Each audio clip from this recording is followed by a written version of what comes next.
வரைக்கும் நான் பார்த்ததே இல்லை. நீங்க மாதிரி பொறுப்பான இல்லம்மா. நம்பர் 1 பொறுக்கி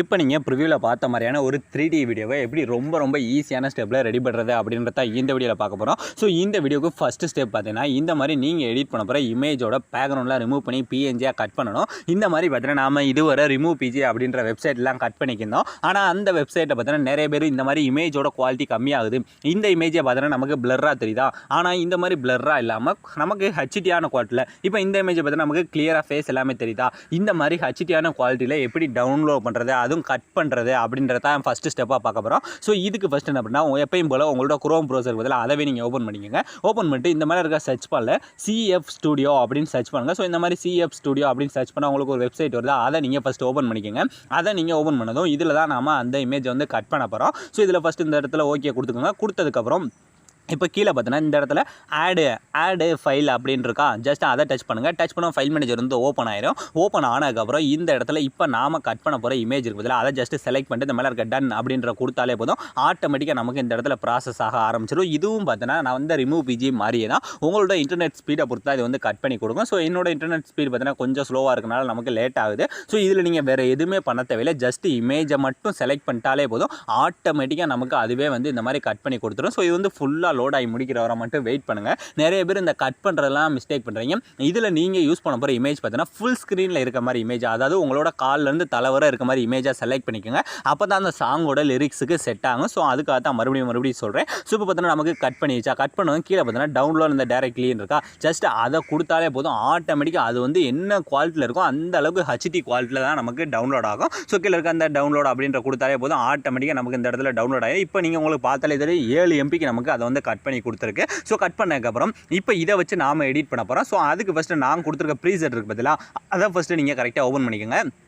அந்த ப்ரீசெட், அதாவது நான் கொடுத்துருக்கிறது ஒரே ஒரு ப்ரீசெட் மட்டும் தான். ஸோ அந்த ஒரே ஒரு ப்ரீசெட் ஃபஸ்ட்டு ஓப்பன் பண்ணிங்கன்னா இதுலேயும் உங்களுக்கு நான் எல்லாமே ஈஸியாக தான் கொடுத்துருப்பேன். இதில் நீங்கள் பண்ண வேண்டியது என்னென்னா, இந்த பேக்ரவுண்ட்லாம் நீங்கள் சேஞ்ச் பண்ணலாம் தேவையில்லை, இதிலே வச்சு எடிட் பண்ணிக்கோங்க. அதுக்கடுத்து இந்த லிரிக்ஸ் இருக்குது பதிலாக, இந்த டெக்ஸ்ட்டுன்னு வந்து நான் பாதி அளவு கொடுத்துருப்பேன். இந்த டெக்ஸ்ட்டில் நான் யூஸ் பண்ணியிருக்க ஃபாண்ட் எல்லாத்தையும் எப்படி டவுன்லோட் பண்ணுறது அப்படின்னு நான் ஆல்ரெடி இதுவரை போட்ட வீடியோ எல்லாத்தோட ஸ்டார்டிங்லேயுமே சொல்லியிருக்கேன். ஸோ அந்த வீடியோலாம் பார்க்காதவங்க போய் பார்த்து இந்த மாதிரி ஸ்டைலிஷான ஃபாண்ட்ஸ் எல்லாத்தையுமே நீங்கள் ஃபஸ்ட்டு என்ன பண்ணால் எடுத்துக்கோங்க. இப்போ உங்களுக்கு அந்த ஃபாண்டை காட்டுறேன் பாருங்கள், கரெக்டாக தெரியுதா, இந்த மாதிரி கீழே இருக்க டெக்ஸ்ட்டில் ஒரு ஃபாண்டும் மேலே இருக்க டெக்ஸ்ட்டில் இன்னொரு ஃபாண்டும் யூஸ் பண்ணியிருக்கேன். ஸோ இந்த மாதிரி ஃபஸ்ட்டு நீங்கள் 2 இதுலேயுமே வேறு ஃபாண்டை மட்டும் சேஞ்ச் பண்ணிக்கோங்க. சேஞ்ச் பண்ணி முடிச்சதுக்கப்புறம் இப்போ நாம் மீத இருக்க பேக்ரவுண்ட்ஸ் எல்லாத்துலேயுமே நீங்கள் எடிட் பண்ண போகிற இமேஜ் வந்து ஆட் பண்ண போகிறோம். ஸோ அதனால் ஃபஸ்ட்டு அந்த கேமரா ஆப்ஷனுக்கு கீழே இருக்க பதிலாக அதை ஜஸ்ட் டச் பண்ணுங்கள். அந்த பேக்ரவுண்டை டச் பண்ணதும் கீழே இருக்க அந்த கலர் அண்ட் ஃபில். ஸோ அடுத்து இந்த டெக்ஸ்ட்டை டச் பண்ணால் உங்களோட ஃபைல் மேனேஜர் ஓப்பன் ஆயிரும். ஓப்பன் ஆனதும் இந்த இடத்துல இப்போ நாம் கட் பண்ணி வச்சுருக்கோம் பார்த்தீங்களா, அதாவது ஹெச்டி குவாலிட்டியில் பேக்ரவுண்டில் ரிமூவ் பண்ணி கட் பண்ணி வச்சிருக்கும் பார்த்தீங்களா, அந்த இமேஜை ஃபஸ்ட்டு செலக்ட் பண்ணிவிட்டு இப்போ இந்த மேலே இருக்க ப்ளஸ் ஐக்கானை கொடுத்தாலே போதும், ஃபஸ்ட்டு பேக்ரவுண்டில் வந்து நமக்கு அது சேஞ்ச் ஆயிரும். சேஞ்ச் ஆனதுக்கப்புறம்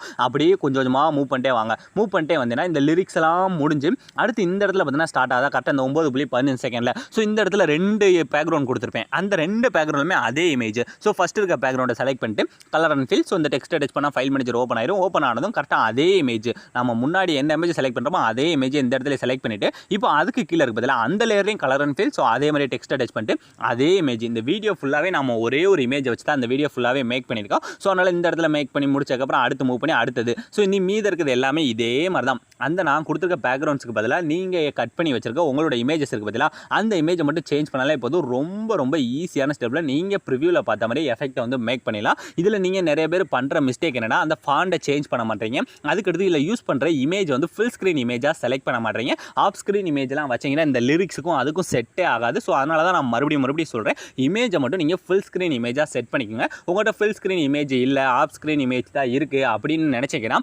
அதை எப்படி ஃபுல் ஸ்க்ரீனாக மாற்றுறது அப்படின்னு தெரியலனா அவங்க மட்டும் கமெண்ட் செக்ஷனில் கமெண்ட் பண்ணுங்கள். நான் அதுக்காக தனியாகவே வீடியோ போகிறேன். இந்த இமேஜ்லாம் பார்த்தீங்கன்னா எனக்கு ஆஃப் ஸ்க்ரீன் இமேஜ் தான், அதை நான் எப்படி இந்த மாதிரி ஃபுல் ஸ்க்ரீனாக மாற்றினேன், அதாவது இந்த இமேஜ் தான் ஒரிஜினல் இமேஜ், இதை நான் எப்படி இந்த மாதிரி ஃபுல் ஸ்க்ரீனாக மாற்றினேன் அப்படின்றதுக்காக நான் தனியாகவே வீடியோ போகிறேன். ஸோ உங்களுக்கு வேணும்னா மறக்காமல் கமெண்ட் செக்ஷனில் கமெண்ட் பண்ணுங்கள். ஸோ இப்போ பார்த்தீங்கன்னா வீடியோட லாஸ்ட் வரை எல்லாமே மாற்றியாச்சா, மாற்றினதுக்கப்புறம் இப்போ இந்த லாஸ்ட் இருக்க ஆப்ஷனை டச் பண்ணிட்டு இந்த 3D ஆப்ஷனை ஃபஸ்ட்டு ஆன் பண்ணிவிட்டு இப்போ அந்த வீடியோ ஃபஸ்ட்லேருந்து ப்ளே பண்ணி பாருங்கள். நீங்கள் ப்ரிவியூவில் பார்த்த மாதிரி ஒரு வேறு லெவல் ட்ரெண்டிங்கான ஸ்டேட்டஸை உங்களோட இமேஜ் யூஸ் பண்ணி நீங்களே ரொம்ப ஈஸியான ஸ்டெப்பில் மேக் பண்ணியிருப்பீங்க. ஸோ அலாம் ஃப்ரெண்ட்ஸ், இந்த வீடியோ முடிஞ்சு. ஸோ இந்த வீடியோ உங்களுக்கு பிடிச்சிருந்தா மறக்காமல் ஒரே ஒரு லைக் மட்டும் பண்ணிடுங்க. ஸோ தேங்க்ஸ் ஃபார் வாட்சிங்.